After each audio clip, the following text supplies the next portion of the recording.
રજૂ કરવા માટે આવી રહ્યા છે। ભાવેશભાઈને આપણે તાળીઓથી વધાવીએ।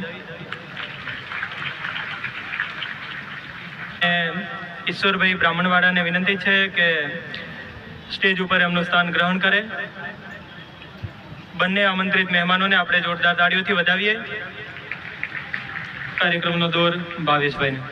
આમંત્રિત મહેમાનો અને આ સંસ્થા સાથે જોડાયેલ બધા જ વડીલો અને શ્રી લીંબોજધામ છાત્રોના ભાઈઓ અને બહેનો, હું જ્યારે હોસ્ટેલમાં આવ્યો ત્યારે મને કંઈ પણ પ્રકારના આ વસ્તુમાં નોલેજ ન હતું।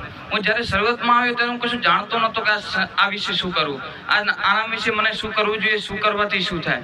પણ જ્યારે હું સહદેવ કાકા હેઠળ અને શ્રી બાપુના પરમ પૂજ્ય બાપુના આશીર્વાદથી અને વેચરભાઈના નેતૃત્વ હેઠળ જ્યારે સંસ્થામાં મને ઘણું શીખવા મળ્યું છે। આ સંસ્થાએ મને ઘણું આપ્યું છે। આપનો પ્લસ પોઈન્ટ એ છે કે આ સંસ્થામાં ટૂંક જ સમયમાં 3 થી 4 વર્ષની અંદર આપણા સંસ્થામાં 500 થી વધુ વિદ્યાર્થીઓ પાસ આઉટ થઈ અને પોતાનું લક્ષ્ય પ્રાપ્ત કર્યું છે।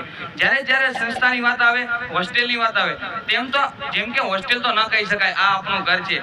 હોસ્ટેલ તો એને કહી શકાય કે જ્યાં આપણે ભણતર અને રહેવાની જગ્યા હોય, આ તો આપણું ઘર છે। કારણ કે અહીંયા સહદેવ કાકાના વિદ્યાર્થીઓ પ્રત્યેનો પ્રેમ, બેચરભાઈના લાડ અને લટાના ટોણા અને આપણા વિદ્યાર્થીઓનો સહકાર, આમ તો જેમ કહી શકાય તેમ આપણા ભાઈઓની વિદ્યાર્થીઓની એકતા છે।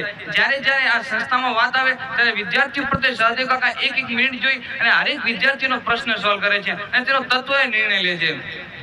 જ્યારે આ સંસ્થામાં આવ્યા અને જ્યારે બધા જ વિદ્યાર્થીઓ ખાસા મારી સાથે આવ્યા અને બધા વિદ્યાર્થીઓ જ્યારે આવ્યા તેમની પાસે બેઝિક જ્ઞાન પણ ન હતું, પણ અગાઉ લેવાયેલા ટેસ્ટમાં પોતાનું સર્વશ્રેષ્ઠ પ્રદર્શન કરી અને સમાજમાં પોતાનું આગવું નામ જાહેર કર્યું છે। આમ તો વિદ્યાર્થીઓ જ્યારે આવે છે ત્યારે એકબીજાને જાણતા નથી, પણ જેમ પોતાનો સમય અહીંયા વિતાવે છે અને પોતે બધા એક થઈને રહે છે, આમ જ અમારા રાયસરના છાત્રાના ભાઈઓ એક થઈ રહ્યા અને જેમ સાવરણીમાં એક સળી અલગ થાય તો પોતાનું ઝુંડ વીખી નાખે છે અને આ જો વિદ્યાર્થીઓ એક થાય તો ગુજરાત સરકારની ભરતીઓ પાછી પાડી નાખે છે। આ મારા રબારી સમાજના વિદ્યાર્થીઓનો પાવર છે। આમ તો જ્યારે હું શરૂઆતમાં આવ્યો ત્યારે લીંબોજ માતાના સાનિધ્યમાં સહદેવ કાકાની અસીમ કૃપાના નેતૃત્વ હેઠળ અને પરમ પૂજ્ય બાપુના આશીર્વાદ લીધે હું ઘણું બધું અહીંયાથી શીખ્યો છું।